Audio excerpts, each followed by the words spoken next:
Hi teachers, this presentation is about mental health and well-being, and I will now present to you some teaching resources that will help explain an understanding of the issue. Firstly, the issue of mental health and well-being in schools is important because students need to learn how to develop empathy and to be actively engaged in their own and others' well-being.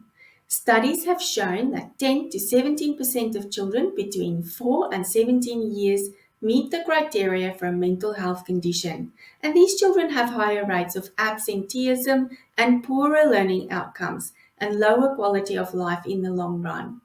This is why early intervention is key. But to implement the most appropriate interventions, we as teachers should look at supporting students through an ecological model of well-being lens, where the students are in the center of life's influences. This brings me to the first resource, which is a series of picture books named When I'm Feeling that can help illustrate the concept of mental health and well-being. This book, for instance, is called When I'm Feeling Scared, and it can be used to identify the feeling of anxiety. It can be read to year 1 and 2 students by the teacher. It promotes learning by cultivating a productive atmosphere of trust and examination. The students can make connections when the teacher asks the students, "When have you been scared?" before starting the story. This develops dialogue and reflection. During the story, the teacher can pause and prompt the students to think about more situations where they have felt scared, referencing the bunny in the story. After the story, the teacher can initiate a think, pair, share activity so that students can share with each other their stories and situations where they have felt scared. By doing this, we can draw upon prior knowledge and life experience, and if they have questions, integrate their questions authentically into the discussions.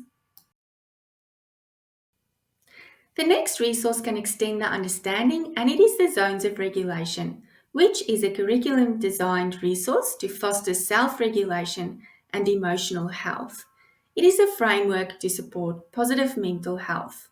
At this age, the students are still identifying their emotions, so a Zones bingo game will help the students connect facial expressions with feelings. The students will get a bingo board, and another student or the teacher can call out the names of the emotions, and the students find the face that matches on their board. Children can make connections when they are able to start using the language angry, happy, or sad to express their feelings to others, and this is linked to a core competency of creating self awareness. Before the activity, teachers will read out loud to the students the names of the emotions on the board and explain the rules of bingo. They could start with the question, "How are you feeling right now? And do you see the face of how you are feeling now on your board?"